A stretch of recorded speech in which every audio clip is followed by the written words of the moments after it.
Common values, common goals, common sense. The Common Sense Podcast with Semi Bird. All right. Well, good afternoon, everyone, and welcome to episode 34.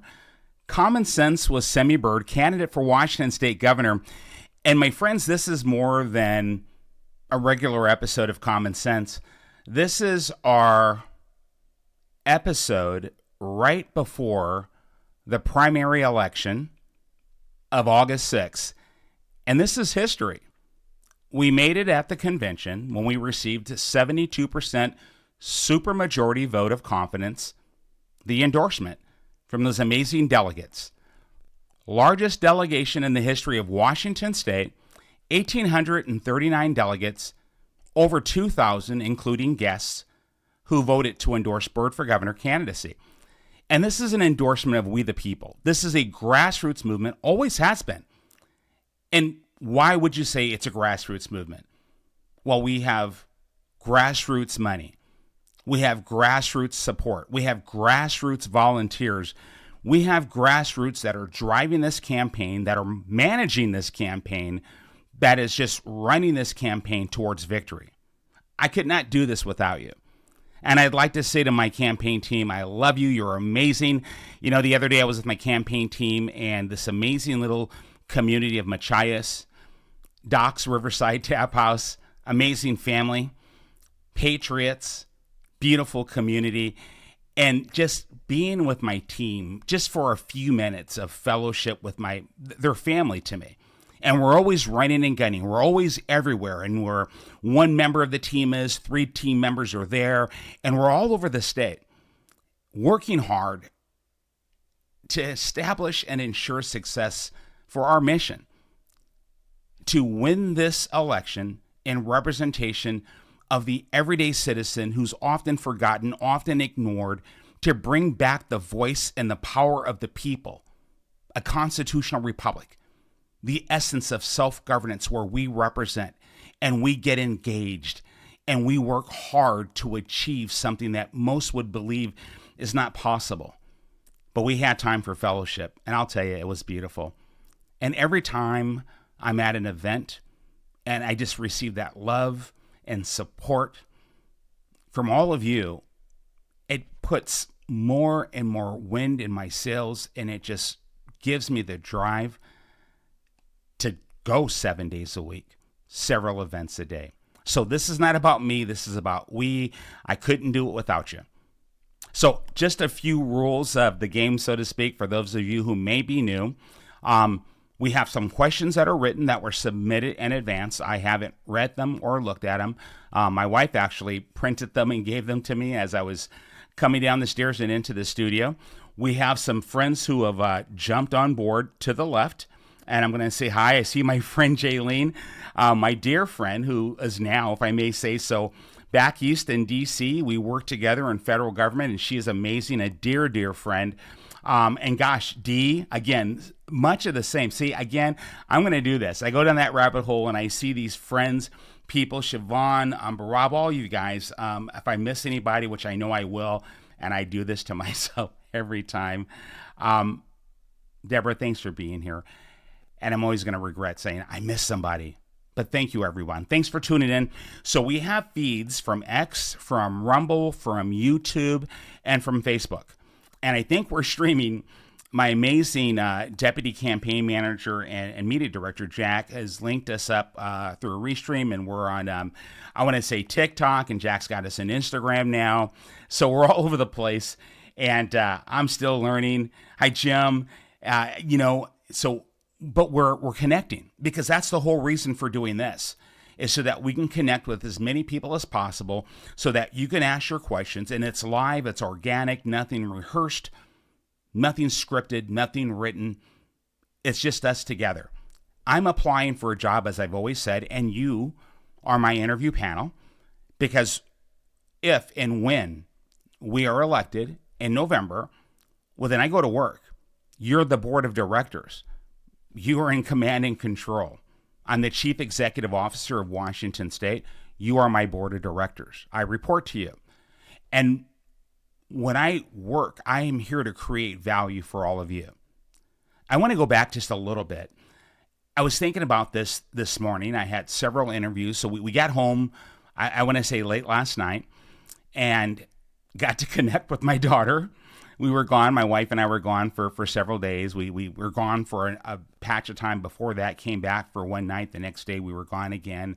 But we got back, and this morning I was thinking to myself, when I was blessed with this thought of accepting this call to serve, you know, it was a remarkable process. And I went into research mode, and I looked at all the elections going back to Gregoire and Rossi. And then I started researching every county, and I did a profile on how they voted, voter turnouts. I profiled the candidates, you know, similar to what I used to do when going after cartels and such.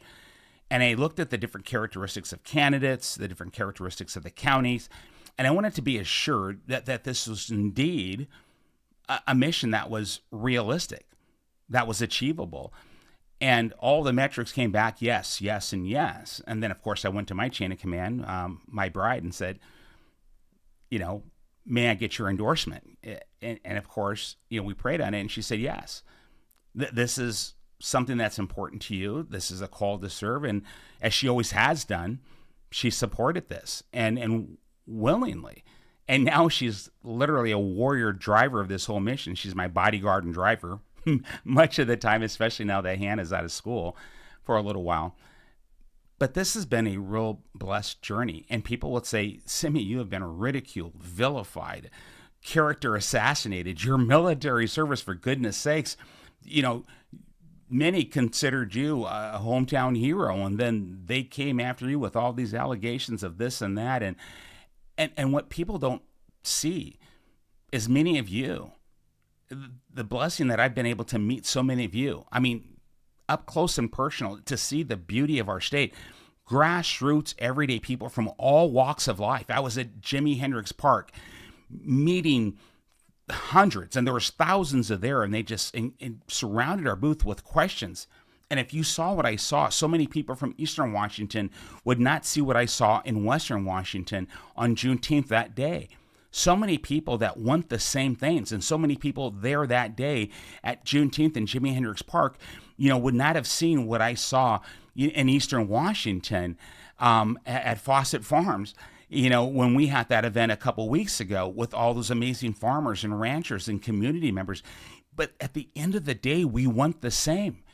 We want a better Washington. We want a brighter future for our children and our grandchildren, for the next generation. We want Washington State to be affordable again. We want lower taxes. We want a higher standard of living. We want lower property cost.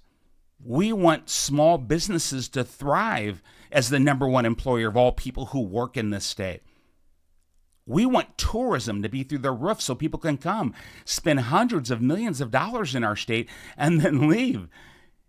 We want the homeless crisis to be addressed, and those who are living and dying on the streets, suffering from the darkness of addiction, to receive the treatment and compassion that they need.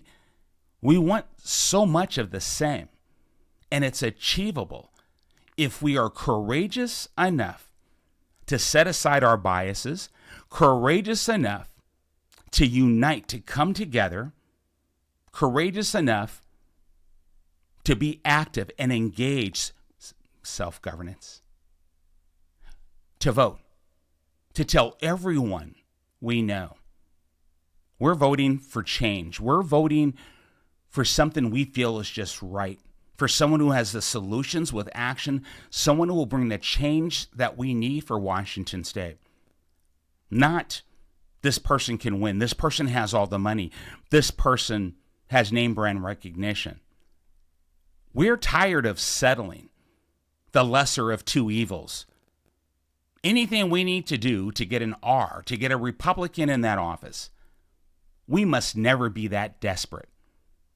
After all, what do we stand for? But my friends, this is not about Democrats versus Republicans. I hope you can see this now. People over party. people over party. The Constitution, which establishes the protection of our rights as citizens in this great nation. That must be the foundation, the rule of law of this state and of this nation. There's so much we have forgotten. There's so much we turned a blind eye to and we accept. And then we bend the knee and we capitulate and we compromise. We have to stop. We need to evoke the courage of the founders of this great nation when they declared our independence to the most powerful nation on the planet. Guess what they said about Great Britain? They can win. You cannot win. And those individuals who discourage that 3% who would stand courageously, who would try to discourage them from taking a stand. If our founders gave in to those summertime soldiers and those sunshine patriots who said you can't win, they can win, you will lose, they have more money, more men, more guns, more bullets, more cannons. If our founders capitulated and compromised to that mindset to quit, we would never have this great nation. And look what we have done. Look what we have accomplished. We ended slavery. We ended women's suffrage. We brought forward women's rights, civil rights, and now we're fighting for parents' rights. When we work together, there's so much we can accomplish. United around one cause to do what is right. That never has anything to do about politics, but everything to do about civility, common sense, human decency. So I wanted to talk about that. I wanted to share that with you because at the root of all of this, 2 years of effort, that is what it's always been about. Not about me, but about we. I'm a vessel and a servant in all of this. I hope we've woken some people up. I hope you understand that truth is love and love is truth. And it is with truth that we communicate love for one another by speaking our hearts, speaking our minds, and then still respecting one another, even though we may have different beliefs, even though we may have a different viewpoint. There's never a reason to go dirty and attack one another. There's never a reason for dirty politics. Never a reason. When a person calls names and a person attacks, it's more of a reflection on their character as they're trying to establish your character. So I will not own that, which does not align with my beliefs. I bring love, compassion, kindness, grace, gentleness, and humility. At least that's what I try to do. Again, you all know I've sinned, but redemption must always be at hand. Forgiveness must always be there, and grace should be an everyday word in our vocabulary. So let's learn from one another, and let's always be growing forward for a greater good. Okay, enough pontificating. We have questions here. We're going to have questions there. I'm going to look to the left. I'm going to catch up. And I'm just going to back up as I do and get caught up a little bit, see what people are saying, and we're going to drive on. I am a precinct committee officer in my county. I have been for years. And I have a meeting tonight because I'm active, doing my thing. All right, I've said hi. Would you arm all schools or give them security? Security.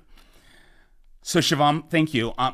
Security, at the very least. I believe in SROs, school resource officers, where you have a deputy sheriff or a police officer assigned to schools, and not just at middle school and high school, elementary school. We must protect all of our children. But the reason why I will always advocate and want police officers or deputy sheriffs is because when children see those police officers or deputy sheriffs in uniform, those public servants that are there to protect and to serve, they grow up learning and understanding that our law enforcement are role models. those great and amazing people that they've seen since they were little children that have helped them not only maybe in their learning as they pass them by and they build relationships with them, but from a very early age, they see the goodness in the men and women of law enforcement as mentors and role models from them. That's what I want them to see. But of course, the security. And it's so much more than that. It should be, and it will be, in my education reform bill, where we do risk analysis of every school, risk assessments, and we have risk programs as part of the strategic plan that'll be required for every school district. Every school will have a risk assessment and a security plan. We must. The Homeland Security Protocol for active shooter is run, hide, fight. It should be implemented, and therefore every administrator and educator, along with the students, should be trained and have drills. There should be protocols in place. We should be proactive, not reactive. It's too late once a round has gone off or a threat has been detected. We should be ahead of that. Policies must be in place. Protocols must be in place. We must secure our children. So, I am always careful, my friend, before we arm people. I'd rather have the professionals in place. And then that next layer would be security. An amazing school district. My friend Gabe is the president of the school board here.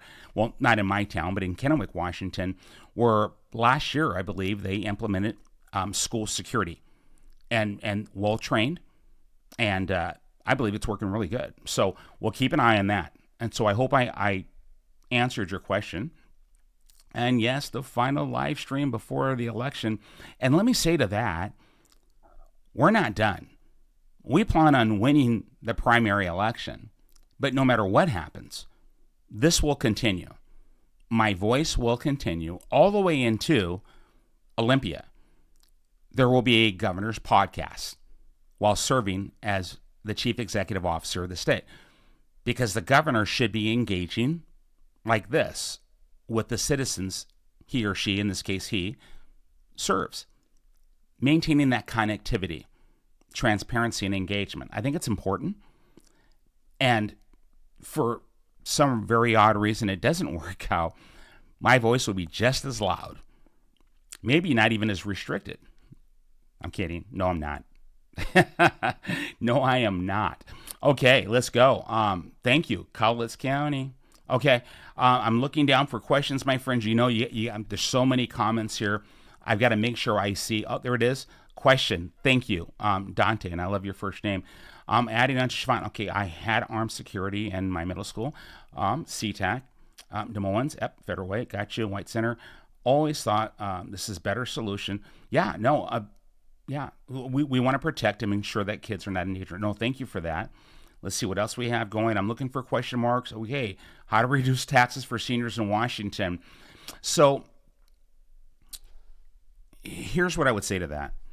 It's not simply taxes for seniors. It's reducing taxes all around. And I want you to consider this just every day, what we pay. Tolls. Tolls are another form of taxes. Tolls just to commute every single day, going to and from work, engaging in transportation from one side to another side of your city where we already take so much. And then property tax. You're a homeowner, but you're not really a homeowner because you continue to pay. I've announced and shared that while they have a 1% property tax cap in Washington state, but yet folks on the far left, and this is not me demonizing party, but it's true, have been trying to raise it to 3%. Well, I'd like to lower it to 0.5% because I think property taxes are wrong. If you're a homeowner, you own your home. If you're a property owner, you own your property. Why do we continue to act as though they're never going to be an owner? If you're an owner, you own it. So I'm not a fan of taxing people's personal property. But if we must, let's lower it. We need to lower the cost of living in Washington state. Washington state is unaffordable to live in. And so until we address that, the cost of goods sold, the cost of services, that is the true remedy for seniors and anyone else on a fixed income. Because whether they go here and buy this or they go there and get that service, it's can they afford to live here? That is the overall fix. And we do that by rejuvenating our economy. But most certainly, yes, we start lowering taxes. How about the gas tax? How about starting this November by repealing the Climate Commitment Act, which is responsible for raising gasoline prices 50 cents per gallon and diesel prices 63 cents per gallon? Let's address that. And as we're talking about protecting our seniors and any other citizen, but again, those living on a fixed income, let's bring our veterans in as well. Disabled veterans on a fixed income, or someone on SSI, disabled citizens on a fixed income. They're talking about banning natural gas. Thank goodness there's enough signatures on that initiative that put it on the ballot to repeal that nonsense law. So we need to vote that out. Natural gas that burns clean, the second most used energy source. Again, I say it burns clean. They would take steps to ban it. When you hear in the news all the time during cold snaps, where those who are most vulnerable freeze and sometimes die in their own dwelling, but yet you're going to ban that. Again, makes no sense. So, my friends, common sense, that only happens if we self-govern, if we stand up, if we step up, if we vote. So keep an eye out. There's so much more than just saying reduce tax for seniors, Deborah, but I've got your six. I mean, I've got you covered. I understand, and we are going to bring remedy to this. It is a holistic approach where we're addressing it across the board. So when you go to buy vegetables, you go to buy this, you go to buy that. We need to address the whole. Okay, man, I'm taking too long. I have to do better on that. I have to do better. I'm a very long-winded person, and I realize that about myself. Someone says, David, the porn hubris. I'm looking at all this. I'm reading a question. Believe it or not, David, thank you. I'm giving Olympia the bird. Thank you. Got you. Yep, we know. Thank you. Okay, let's go here. Semi, what will you do as governor? And David, by the way, thank you for your support out of Spokane County. I really appreciate you. I appreciate your voice, and I appreciate your support. I see you in social media, and I want to say thank you for that, my friend. I value you, and I appreciate you. Let's see, here we got Semi. What will you do as governor to prevent or combat a situation like Seattle's CHOP era? Oh, my goodness. I'm almost speechless. This is Attorney General Bob Ferguson, who will say he's for more police officers, but yet he was for defunding the police, supported the mandates and the vaccinations. We lost so many police officers. CHOP Chaz, an autonomous zone, a summer of love. The same Attorney General that inhibits our Second Amendment rights, Article 1, Section 24 of our Constitution, while they're unloading M16s out the back of a Prius in the CHOP or Chaz. You see the hypocrisy. Oh no, I think I'm communicating. Oh no, we have a National Guard for those situations. That's why they are there, for such a time as that. And I will not hesitate. And it's the same thing when people will set up a protest, and they always, it seems like, they telegraph, whether it's for this movement or that movement, that they're going to block traffic on a major highway. You do that and you're going to jail, and you will be prosecuted.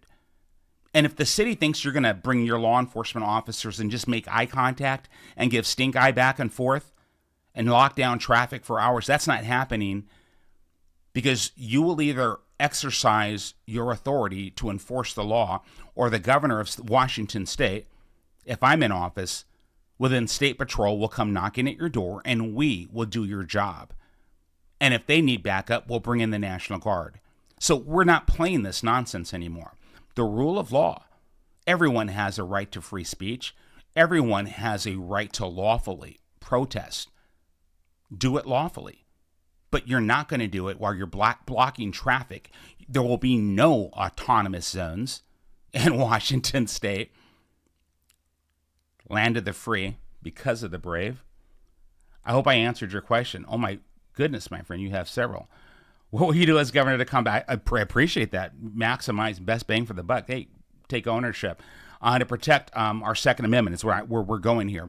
So they came up with and I've said this before, and I don't mind repeating. I'm here to serve. Article 1, Section 24 of the Washington State Constitution. That is Second Amendment in Washington State, which gives us more rights. Article 1, Section 24, our right to bear arms, right to bear and keep arms, more rights in the Second Amendment because of the way it's worded. They brought forth the assault weapons ban and mag capacity ban, which means up until 10 rounds per magazine.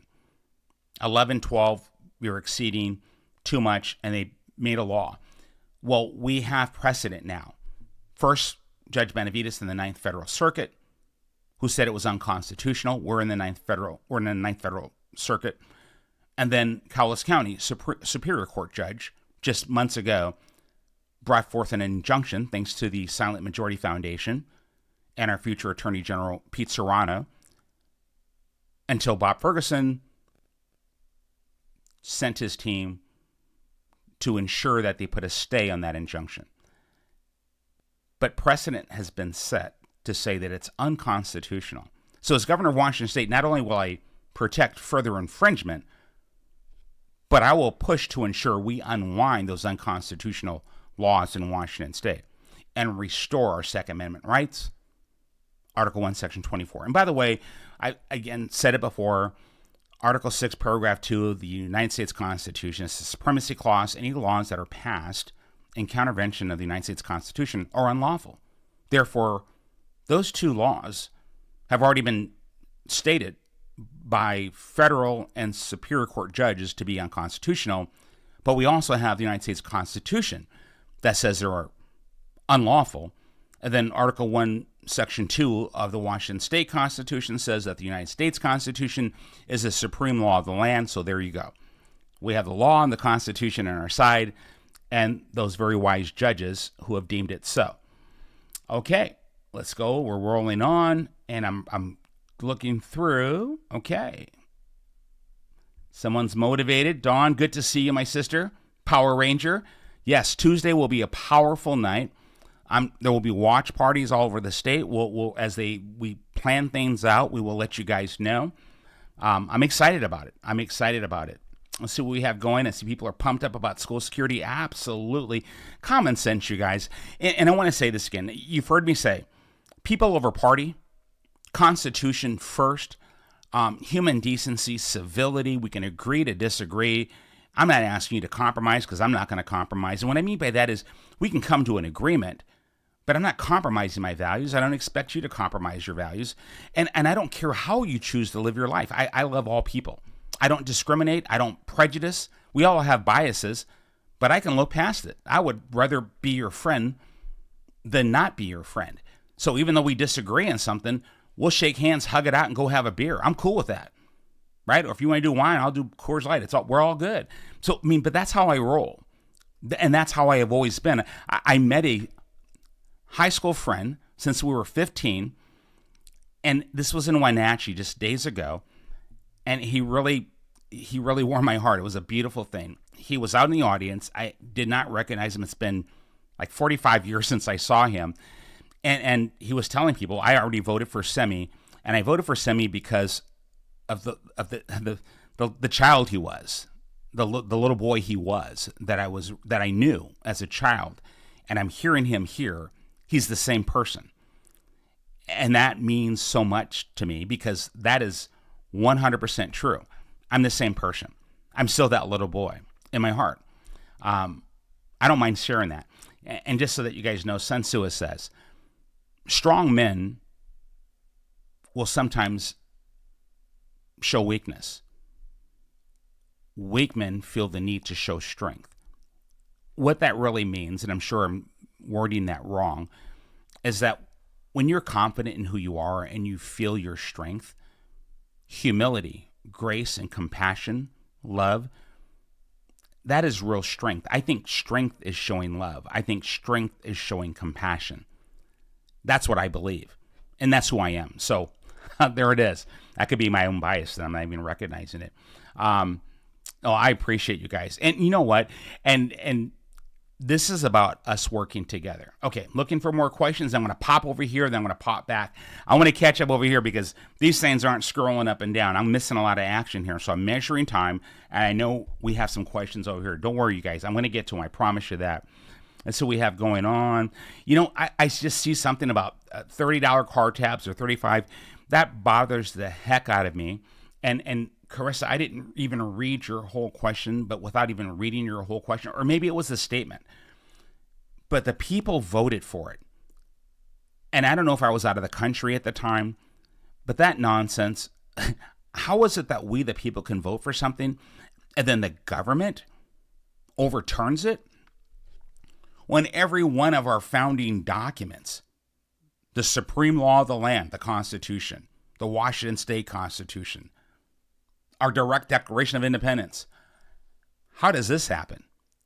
So I've asked future Attorney General Pete Serrano, I said, Pete, and this is months ago, brother, when you get time, and I know you're busy and he was busy, we need to figure a way to reverse that.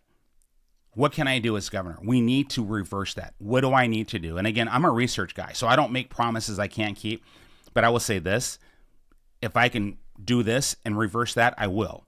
But we have to do it legally and lawfully and constitutionally. And so that is on the radar. My sister and someone I love dearly, Leslie, good to see you. What are your thoughts on removing face coverings in public to prevent hiding identity during smash and grabs? Oh, 100%. So that's already happening in different cities because people are using that. And so what Leslie's referring to is that retail theft, Washington State is number one in the nation for retail theft, by the way. And it's not just smash and grabs. People are walking in with backpacks or whatever carrying satchel they have. They'll load up and they'll just leave. And stores are advising their staff, don't engage. And I understand for their own safety. And I understand we've just gone through a series of years under the administration of Bob Ferguson and Jay Inslee where they facilitated lawlessness. Imagine that. Bob Ferguson running for the office of governor, but he was the chief law enforcement officer of the state, and he facilitated chop chaz and lawlessness, the worst criminal history in our state's history, but yet he wants to run for governor. And I'm not calling him names because I never will. I will never lower myself to do that, ever. But that is just a statistical fact. So, no, I support that. If that is what we need to do, we need to do it. But the goodness is, through initiatives this last year, legislature restored police pursuit. That is just the beginning. But we have a problem. And I said this to the Seattle Times earlier today. I did 3 interviews today. And I told them that we need to address youth crime. Youth crime. And I'm writing a youth crime bill. And I'm bringing that with me with several others. Education reform, election integrity, and several other bills when I report for duty January 2025. Again, I'm going to work, not for politics, but for the people. Youth crime bill. You have the Department of Children, Youth, and Family Services who are responsible and in charge managing youth correctional facilities. Just a week or so ago, they said, hey, we can't take any more. We're full. Like young people are going to stop committing crimes. Like those crime syndicates who are using children to commit crimes are going to stop using children to commit crimes. They're only going to do it more because they know the facilities are full. You see how it works. So we need to take crime seriously. Retail crime, number one in the nation. Oh, I'm with you, Leslie. I can go on and on and on. They just passed a federal law this year. Most of you won't know this. So that the state can now take more action to combat retail crime, retail theft.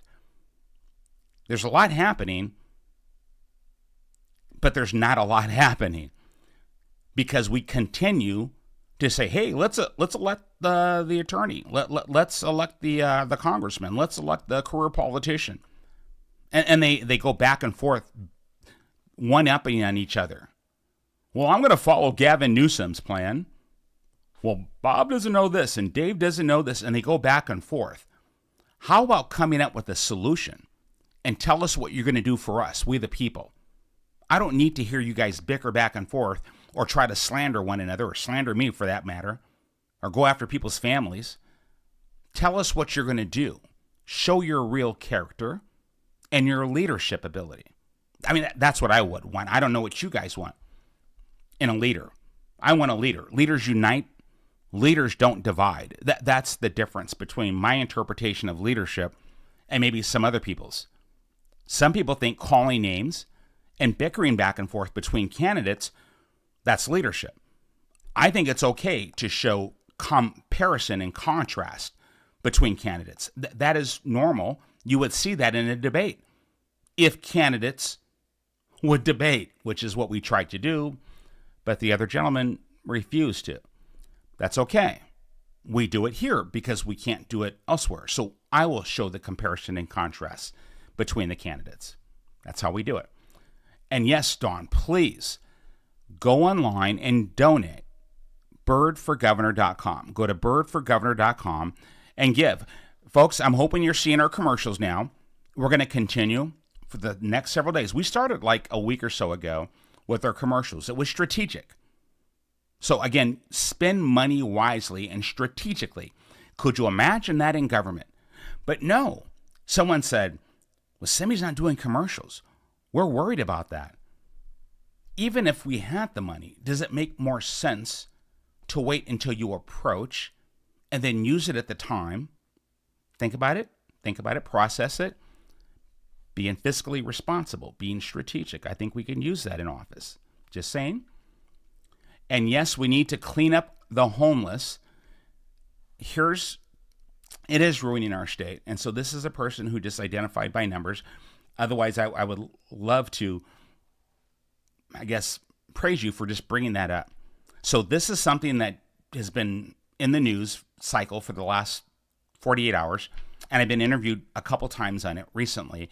And I want to just spend a moment on this. Gavin Newsom, governor of California, passed, he stated he is going to start enforcing the laws of California. You've seen what has happened to California. So Newsom waited until California went off the cliff in terms of homelessness, encampments everywhere, misery everywhere. And let me just say the root cause of homelessness, addiction and mental health.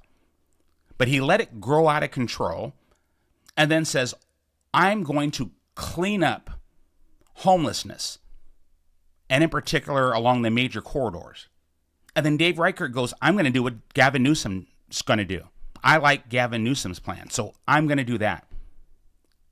Has anybody, and by the way, Gavin Newsom did not say what he was going to do with the homeless. Dave Reichert says, well, we're going to default to the nonprofit organizations. How has the nonprofit organizations that we've been giving billions of dollars to over the last years, how has that been working out for Washington State? Let me help you. Homeless is up 23%. I already know you know because you can see it with your own eyes. It's not getting any better. It's getting much worse. We've created an industrial complex, but yet you have candidates who are saying, we're going to use the Washington State Patrol, clean up the tent encampments, and we're going to leave it in the hands of nonprofit organizations. Let me ask you folks, and just be objective and fair in this. What are they going to do with the homeless? Do they have like 12 hotels that they have in their backyard someplace that they can put them? Why are we not talking about that? What about the root cause? Addiction, mental health. What are they going to do about that? I have a plan. I've had a plan for a year. Please read it, and then now you'll see how it makes sense. That we clear 20 acres of state land, that we use our executive authority to engage the engineers and construction workers of the National Guard to clear that land, clear those trees, build the infrastructure, modular, portable units, field hospitals, state of the art. Bring in mental health professionals, which are occupational specialties in the National Guard. Mental health professionals, occupational specialties, drug treatment professionals, occupational specialties, health professionals, occupational specialties in the National Guard. We already have the resources. We already have a budget for the National Guard, 1 week in a month, 2 weeks in the summertime. Why not put them on orders? Create the infrastructure. We now have command and control, professional men and women who know how to get missions accomplished. Bring those resources to bear, a third of the cost, versus give it to nonprofit organizations who have already proven that they're incapable of getting the job done. I'm just saying, think about it, and then bring trade programs and certification programs so when they graduate from our inpatient care program, clean from addiction, then they graduate on a Friday, and on Monday, because we've partnered with the small business community, they report to a good paying job with a certification to work. And they report to transitional housing, clean from addiction. We've given them back their lives. Think about that. I'm open to your feedback. There's my solution. Secondary, tertiary order of effect. This is something we do in strategic planning in the military and in special forces, because you make a decision and you don't think about the consequences or the causality of that decision. People die. In this case, people have been dying for years because they chose to give them needles to perpetuate their addiction. I lost my nephew almost 2 years ago. I don't want that for anybody else, but I keep running into people who share the same story. No, we need to do better. Let's see here. And Lynette is talking about the mandates. And so, yes, Lynette, I've reviewed what happened with the mandates and the businesses that were shut down. I served in the school board. And one of the attacks that was brought forward from the other campaign against me, Semi Bird first faced recall as a school board director in a conservative school district. Well, no, the school district is not conservative. The county is, but not the school district. But that's neither here nor there. Why should be your question. Was I stealing cookies out of the cafeteria? Was I inappropriately engaging in the school? What did I do? I'll tell you what I did. I brought forward a policy to teach civics in our school, not critical race theory. But yet that same individual's team continues to say, Semi taught DEI. Not true at all. We call that lying, but I'll be nice. Not true. What else did I do on the school board? Oh, here's the biggie. Semi Bird made a motion the same night he was sworn in to create a parent advisory committee so that parents and guardians, which, by the way, are the primary stakeholders in their children's upbringing, have a voice and a choice when it comes to the education and welfare of their children. How do you think the teachers union felt about me then? Oh, I didn't stop there. We didn't stop there. I had two brave warriors with me. I'm going to say their first names, Carrie and Audra. My friends, we just chatted earlier tonight. When it came to the mandates, we knew that a mandate was not a law and that children were suffering, lost learning, mental health issues, and suicide, the highest suicide rate in the state. And we voted to give parents a choice whether they wanted to mask or could mask or not mask their children, to save and protect their children. We thought that was the right thing to do, and we got it passed. That's why they brought recall against us. They also sued us. So it comes down to doing the right thing, taking the difficult right over the easy wrong, being afraid to take a stand for what you know to be the right thing to do. That's the difference between a career politician and a career American. So, my friend, I will never, as governor of Washington State, and by the way, the other gentleman wrote an article, and when I say the other gentleman, Dave Reichert, wrote an article with Reagan Dunn in the Seattle Times supporting the mandates. That's the difference. And praise Jay Inslee and how Jay Inslee responded to the pandemic. Jay Inslee is responsible for how many deaths in Washington State?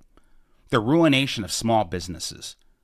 Who is he to determine what business is essential and what business is non-essential? Weaponizing labor and industries and OSHA and how many other government organizations against small businesses just trying to stay alive during a difficult time. Using unconstitutional authority to threaten people's livelihoods. Either you get a vaccination or you lose your job. That nonsense will never happen under my administration. So my friends, those of you who have not voted yet and you're about to vote or register to vote or tell someone to register to vote, please consider that. If you want more mandates, more lockdowns, shutdowns, your places of worship, your schools, your businesses, I am the only one in the leading group of candidates that did not support that nonsense.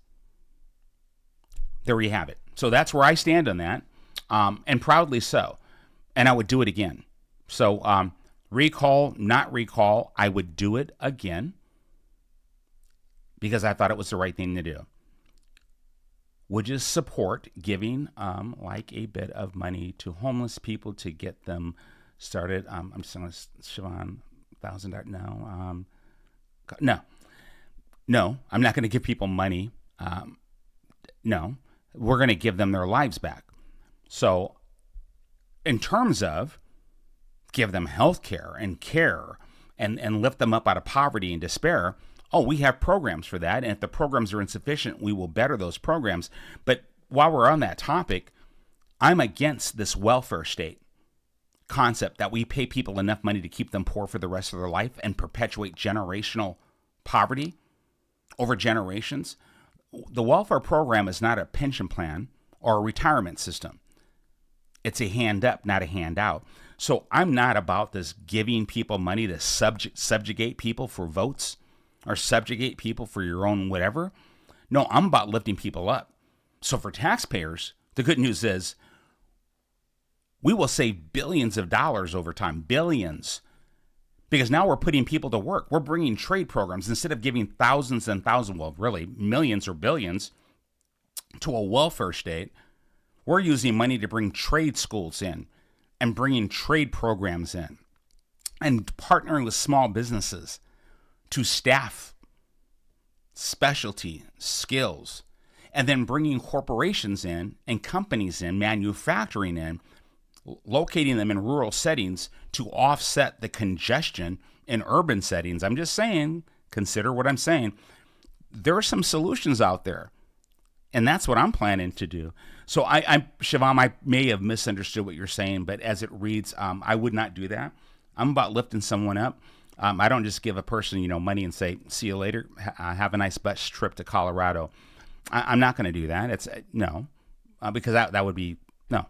So, got it. Let's see here. Thank you very much, David. Thank you very much, David. You don't know how much I appreciate you, and I know how much you have been supporting us. You're another Power Ranger. So someone asked, what is my policy on abortion?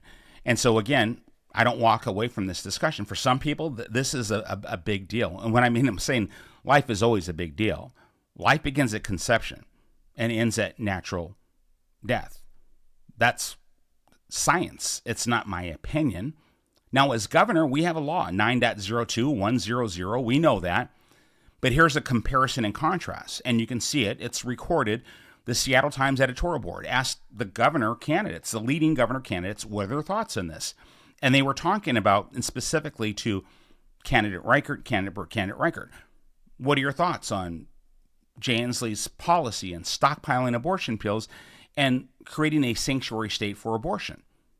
And he said, yes, I support it. Yes, to both. And she was surprised. And I was surprised. I was like, what? Wow. Yeah, that's what he said. But what I'm telling you right now is probably what I told them. I don't even know what I told them, but I just know me. I don't change from this group to that group, from Eastern Washington to Western Washington. I don't flip-flop. So what I said, science is science, the law is the law. Article 3, Section 6 says I have to abide by the law until people change it. So the law has been in the books since the 70s. I mean, that's just plain and simple. It's not people weaponize that. But why are we not bringing programs into at-risk communities to prevent this in the first place? Why are we not creating programs to streamline adoption programs? Because there are parents out there who want to adopt. Why not, instead of vilifying a woman, bring support so she has prenatal care, so she knows she's supported, so she can carry that child to full term if that's what her wish is? I mean, options. Bring options, solutions. Instead of fighting over things, let's unite around solutions. Teach young people to be accountable, to understand the consequences of their actions. Prevention. It's a thought. I think it's a good one. So there's where I'm at on that. I don't hide from it, and I don't change from it. It's not personal. When you're in the position of governor, you have a role and you have a law, and the Constitution is the Constitution. I've said that from the very beginning, but I don't compromise the Constitution. I don't compromise the law. And if the law changes, the law changes. So, yep. And we talked about the $30 car tabs. I'm all for. We got to bring it back. The people already voted for it. I imagine they'd vote for it again. You already know you have my support. All right, now I got to go over here. Okay, so here we go. Bill, would you support same-day paper ballot voting in Washington State? 100%, Bill, 100%. My election integrity bill, paper ballots, voter ID. We get rid of the motor voter because people shouldn't automatically be registered to vote. They should not have to opt out, right? They should intentionally register, so that needs to go away. Auditors should be required by law, with consequences if they don't, to clean the voter rolls every 30 days. So there's that.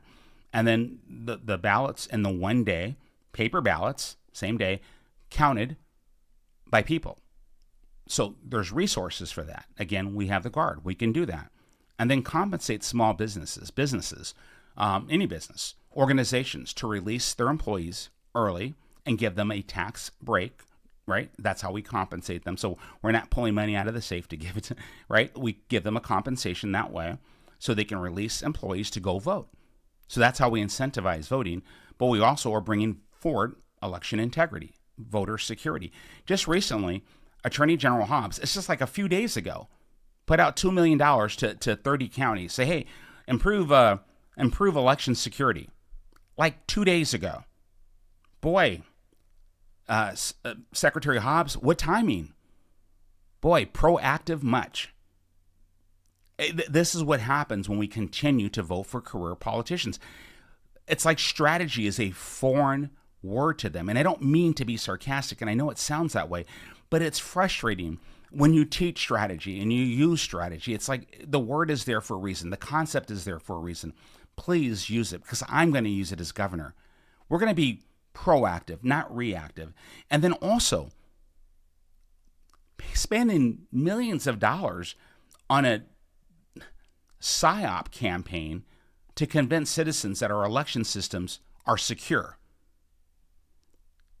Wow. Okay. Eileen, how can we, including you as governor when you are elected, thank you, get genders and sexuality alliances, formerly gay and straight alliances, she says GSA's, cool acronym, out of our schools and prevent new ones from being allowed at Washington State schools. So that's through law. Just like in this last 60-day session, they passed a law approved by the governor, LGBTQAI plus history curriculum to be taught in the schools. Only 50.9% of all kids passed or could meet grade level standards in English and language arts. Only 37.7 could meet grade level standards in mathematics, and only 41.9 could meet grade level standards in science. But they are compelled to bring this new curriculum when they can't even pass children at the basics, the fundamentals of academics. So, and we're graduating them at an 83% rate and at a cost of $18,698 per student. And you wonder why I support school choice, education savings accounts, giving even the poorest of parents an opportunity and an option to ensure that their children get a quality education in a setting that aligns with their values and their beliefs. So, Eileen, I think that would be the best choice and option. But in terms of the schools, I don't prejudice against anybody. I've been very upfront about that. But we let children be children, and we let parents parent. And that is my position. It has been from the very beginning. So we need to focus on academic excellence. The ideology stuff, the politics, out of schools. Academic excellence. Schools should be centers of academic excellence. We need to get back to the fundamentals. It's simple as that. Give teachers back their classrooms to teach. The epicenter of learning, the student. Know how the student learns. Meet the child where the child is. Bring those resources. Give those teachers the resources to support that child's learning, and bring that parent and guardian into the classroom. That team, that trifecta of perfection for academic excellence. That's what I support. Rodelito, are you going to protect and reset our Second Amendment rights the way it was before? And I spoke about that, so I've already answered that, which I appreciate that. And then shooting, sports, and hunting again. And so I'm going to also, since I already spoke on our Second Amendment, Article 1, Section 24, I'd like to speak to the Fish and Wildlife. So we have those commissioners, 9 commissioners, I believe. They're appointed by the governor. So as governor of Washington State, I will ensure that we have commissioners appointed to the Fish and Wildlife, right, on that board, who understand that hunters and anglers have a right, a natural right, the fundamental right. North American model of wildlife conservation is what it's called. I've written on it. To hunt and fish. We need to bring back the spring bear hunt. We need to understand that wolves are no longer endangered in Washington State, but yet they're predators and they're a threat to livestock and to citizens. Coyotes. So, no, we're not going to release grizzlies into the Northern Cascades. We need to manage predators. So there's things we need to do. But having ideological commissioners on that board is not good for Washington State. And I will make sure I reset that and support those natural stewards of our waters and those natural stewards of preserving our hunting grounds.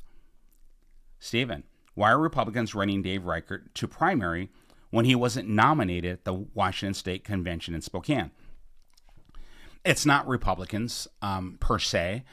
It's the mainstream Republicans. If you look it up, mainstreamrepublicans.org, I encourage everybody to check it out. I don't want to pass an opinion on it because it would be biased. And anyway, I try not to do that stuff.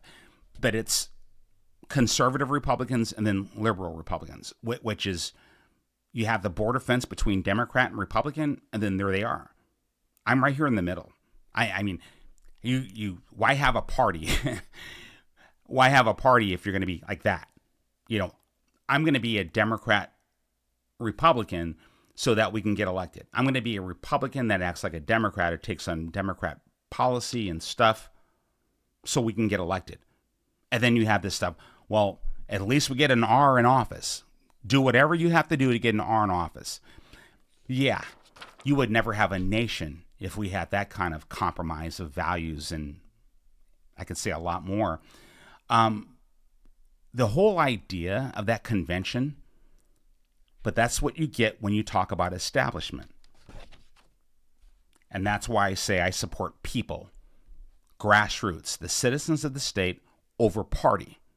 And I'm talking about the Republican Party, the Democrat Party, any party. Because the intent of the convention was to honor the will of the delegates. You ask yourself, did they? I don't think they did. There was supposed to be a pledge. I signed a pledge that says if Dave Reichert won the convention, I would endorse him and get out of the race. He didn't sign the pledge.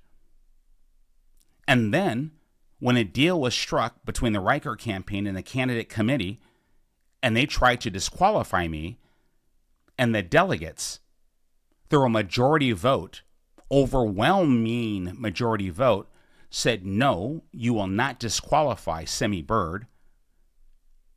Dave Reichert sent a message saying, I withdraw my request to be endorsed by the Washington State Republican Party. But they put him on the ballot anyway, so that his delegates who showed up could still have a vote, which was the right thing to do. They left him on the ballot. He still lost by 38%, and he knew he was going to lose. That's why he did that, before the vote was even cast to support me. No, he shouldn't be, but he is, because that's that game. Is it really about the people, or is it about the politician? Who's in control, the people or the big money donors? You guys, please ask yourself this question. Someone comes into a campaign or an election. Someone comes into an election and they get millions of dollars. Where in the heck do you think that money comes from? Now, you can buy into the smoke and mirrors. Oh, they're all small dollar donations. You keep believing that. Some of us are too old to wait and look under our pillow for a quarter. My friend, I was going to, I think I answered your question, but I appreciate it, Stephen. Alice was asked why you would say you would use DEI in your administration of elect. Well, that's nonsense. Not true. I did not hear that Of course, you didn't hear the conversation, Alice, because it didn't happen. And these are the same people, bless their hearts. Semi Bird taught diversity, equity, and inclusion. Everything but the equity part. I taught diversity and inclusion. It was, again, I've said this a million times, but because people are not engaged and they don't pay attention, the difference between we the sheeple and we the people. The difference between we the sheeple and we the people. We the people know better because we're able to look something up. We're willing to ask or do some research. I taught diversity and inclusion, generations, cultures, and perspectives. It was a lecture that I gave at the Diversity Summit. This was not a group of radical leftists. These were businesses. That Diversity Summit was sponsored by the Tri-Cities the Tri-Cities, what am I thinking? The Business Bureau, right? It's, come on. Sponsored by the largest companies. And my lecture was on interpersonal communications between different generations, different cultures, and everyone has different perspectives. Oh, remember the beginning of this podcast? I got to watch my time and I'm already over. But remember when I was talking about that we all have different opinions and we still respect and we still value one another? That's what I taught. It was called interpersonal communications. But someone said, because it's diversity, we let them take residence in our mind. Now, progressives own that word. And inclusion, listening to people, valuing people's feedback. Now they own that too. Don't let people own your mind. So, no, my friend, that's utterly not true and kind of cray-cray. Carly, I wonder if you would discuss your opinion on crossing out names on the ballot, the write-in in space to ensure your victory. No. More craziness. I've heard people say that I want to ensure Semi wins, so I'm going to start crossing out other candidates. Oh, my goodness. You mark up your ballot, which gives a false reading. Oh, and let's just say, to add to that, you wait until the very last minute, right? No, please don't do that, folks. Just color in the bubble, please, next to Semi Bird. Last in the ballot, first for Washington. They put me last. What a coinkydink, a.k.a. coincidence. Please just vote for Semi Bird. Vote early so we can monitor the voter turnout, and then we can send people out and encourage people who didn't receive their ballots. And please go and check that they received your ballots. And if you changed address, my friends, and if you haven't gotten your ballot, contact your county auditor and ask them, tell them, or go down and get your ballot. If you're disabled, just make a phone call. Call your local Republican county and they will send someone. I promise you that. Call us. We'll get you set up. I promise you that. So there's always an answer. But no, don't mess with your ballot. Just color in the bubble and send it in. Preferably, drop it in a box. Better yet, take it to the county auditor's office. But I'm talking about a legitimate voter ballot drop box. Okay, Mary, will you be able to stop the rent hikes that are taking place in elderly mobile home parks? I can't. I can't. That's outside the governor's realm. Now, there's talks about rent caps, and what I said earlier over here, it applies. We need to lower the cost of living so that people living on a fixed income can afford to live. It's not just capping rents, it's lowering the cost of living.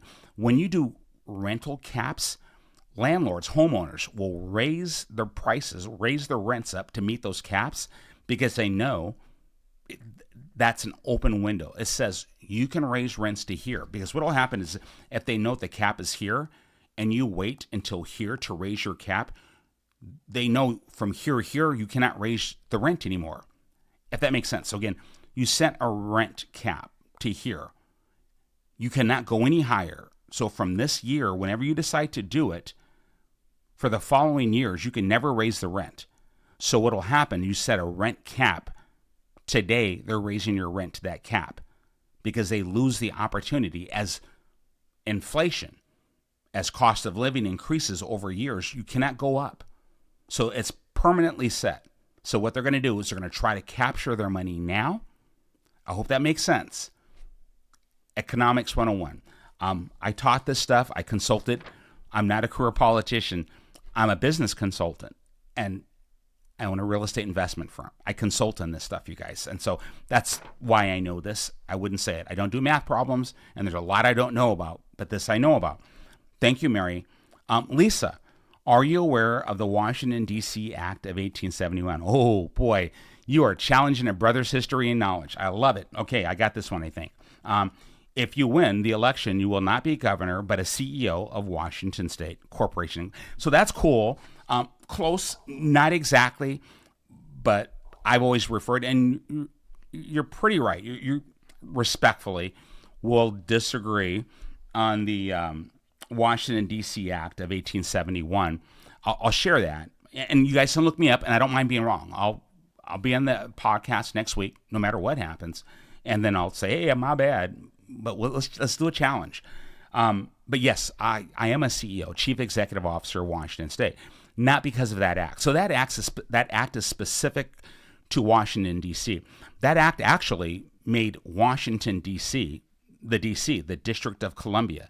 But it's true in that act, it had wording of a district corporation, and it really took, and bear with me, it took the Port of Georgetown, I believe it was, the city of Washington, and Washington County. This is back east.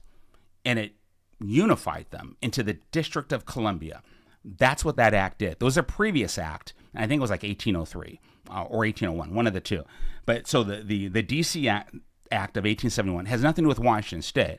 But I do agree with you about being the chief executive officer. In fact, in Washington State law, different laws, it does refer to the governor position as chief executive officer. And another, in fact, and again, check me on this because this is fun. This is a history thing for me. And then I got to be quiet and move on.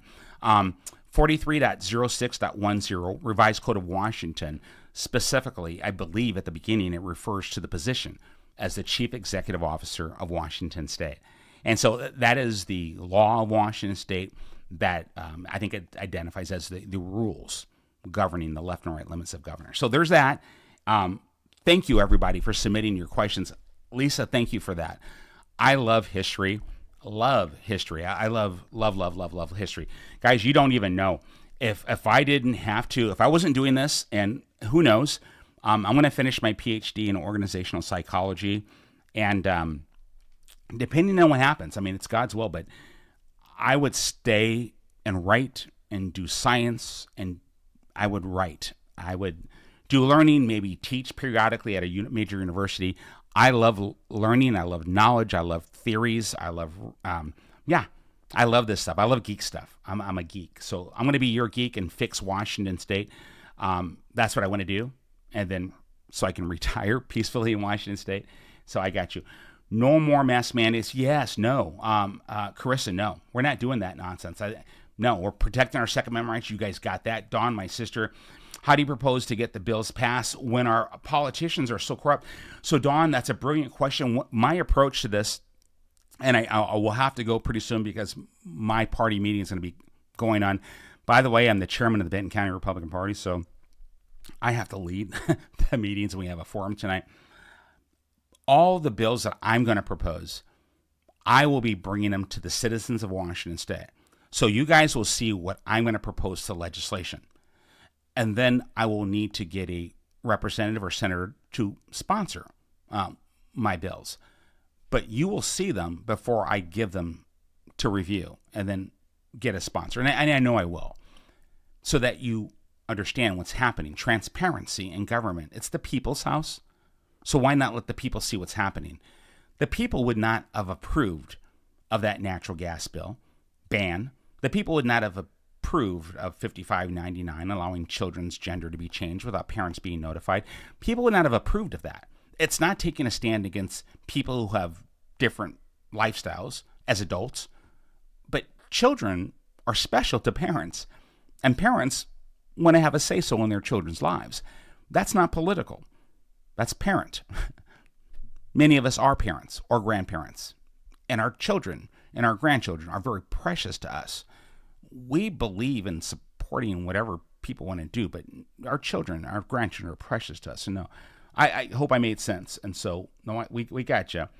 We're not doing this stuff any longer if we're willing to take a stand. And that's why we make a difference. So again, birdforgovernor.com. You guys have to tell everyone you know. You have to call people and bug them. Did you vote? Text them. Text the heck out of them. Did you vote for Bird? You got to vote for Bird. Who are you voting for? Don't give me that he can win nonsense, because are you compromising your morals, your values, your beliefs? Are you selling out? I mean, what if our founders did that? Right? I mean, come on now. Get right. So, no, put the pressure on. Kind with love. Let's fight for our state. Let's fight for our state. You guys get it. Let's see here. Let's see what we got going on. Eastern Washington Field. I didn't understand that one, but I got you. Boy, this is a big one. Jennifer has something going on.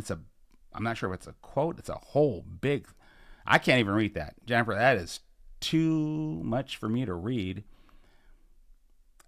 I'm sure it's cool, and I apologize for that, and I'll take the hit because I'm running out of time. I'm just looking for questions over here. You guys are amazing. I wish I could do more, and I wish I would stay longer. Goodness gracious, it's our last one before the primary, and Marcus, my brother from another mother. I do love Marcus. So many of you guys are just amazing, and if I'm missing you, I could be missing family on this window, because there's so many names. Again, David, again, thank you so much. Guys, I got to wrap this up. I've got to wrap this up. And so let me do so.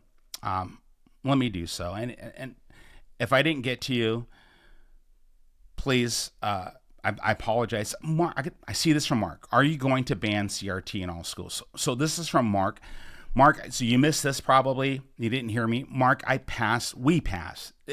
I didn't do anything in the school board by myself. And I'm going to give it up again. Carrie and Audra, my two warrior sisters, two of the bravest women I know. And as a matter of fact, leaders. You want to talk about women's rights? Yeah, I will serve. I will work for, I will serve. I will, yes, ma'am. Any day of the week. These are powerful, strong leaders. I am so proud that I had the honor of serving with them, but I couldn't have done it without them. Mark, we passed a policy that said we will teach civics, not critical race theory, in our school district, and it passed, and that policy still stands. And the reason, it wasn't politics. We were all for teaching truth and history, and our policy said that, right? Valuing all citizens' contributions. But what we're saying is, we are not going to teach a child that the color of their skin determines their outcome. This is America. We want to maximize a child's excellence. We want to encourage and build their resiliency so that a child understands that if they believe in themselves, if they understand their self-worth, if they have self-respect, and we build their self-esteem. And in school, we provide them with a quality education and critical thinking skills. We want to lift them up to believe that whatever they believe they can achieve, that this is the nation, the country, and the state in which they can accomplish all things. That is our role and responsibility. That's what I believe parents want when they drop their kids off at school. Lift my child up. Bring my child's critical thinking skills to a whole new height. Give them the fundamentals of education, English, language arts, mathematics, science. But we will not teach a child that there's something wrong with them because of the color of their skin, nor will we teach a white child that they are responsible for slavery, something that happened too long ago, a dark stain in our history. No, we're never going to teach that nonsense. I will never support that. There's a DEI bill that I want unwritten. So, America, Washington, united. We must find a pathway to coming together. And again, that requires courage to set down our bias. Don't invite someone and start with gotcha questions and attacking them and trying to set them up for failure. That's the wrong thing to do. Invite them, give them grace. Be humble and approach them with kindness and gentleness and give them an opportunity. And then learn from one another. That is the path to unity and building relationships. America, e pluribus unum, out of the many one, many cultures, many religions, many colors. One America, one Washington. We can do this. Vote, tell everyone you know. Vote Byrd for governor. Please be the change you want to see. This is our time to take back our state. Let's make Washington affordable again. Let's bring forward a state that we can be proud of and give our children and grandchildren a future that they can thrive in. Everyone, God bless you, and thank you so much. Thank you for your support. Thank you for your love, your compassion, your kindness. I'm going to bring up our website. Go to birdforgovernor.com. If you would right now, give what you can. Our commercials are rolling. We're going full bore.